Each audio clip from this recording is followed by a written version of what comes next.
এখানকার এমপি হচ্ছে বিএনপির শিমুল বিশ্বাস। আমরা স্পষ্ট করে একটা কথা বলি, কথাটা সরাসরি প্রধানমন্ত্রী জনাব তারেক রহমান বরাবর, স্বরাষ্ট্রমন্ত্রী জনাব সালাউদ্দিন আহমেদ বরাবর।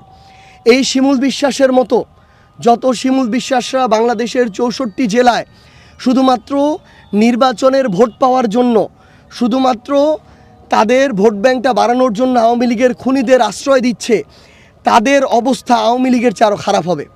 আমরা চাই না এই তথাকথিত কিছু নেতাদের জন্য বিএনপি যারা আমাদের জুলাইয়ের সহযোদ্ধা ছিল তাদের এই পরিণতি হোক।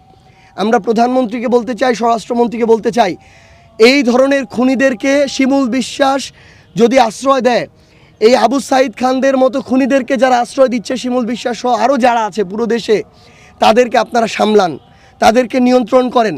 এই প্রকাশ্য দিবালোকে যারা খুন করেছে তাদের ছবি আছে, ভিডিও ফুটেজ আছে, তাদেরকে গ্রেফতারের ব্যবস্থা করেন, তাদের মৃত্যুদণ্ড কার্যকর করেন। এটা যদি না করেন, পাপ কিন্তু বাপকেও ছাড়ে না, আপনাদেরকেও ছাড়বে না। আপনারা 17 বছর দেশের বাইরে ছিলেন, থাকতে পারেন নাই, জুলুমের শিকার ছিলেন, এগুলো বলেন, কিন্তু সব যদি ভুলে গিয়ে ওই জুলুমকারীদেরকে, খুনিদেরকে আপনারা আশ্রয় দেন, আপনাদেরকেও কিন্তু দেশের মানুষ ছাড়বে না।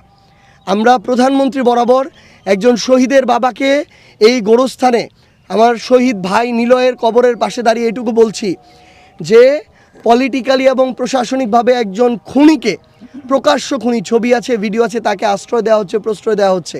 আপনারা এটার বিরুদ্ধে ব্যবস্থা নেন, তাকে গ্রেফতার করেন, তার বিচার করে তার মৃত্যুদণ্ড কার্যকর করেন। অন্যথায় আগামীর বাংলাদেশে আপনাদের রাজনৈতিক অবস্থানও বাংলাদেশের মানুষের কাছে শেষ হয়ে যাবে।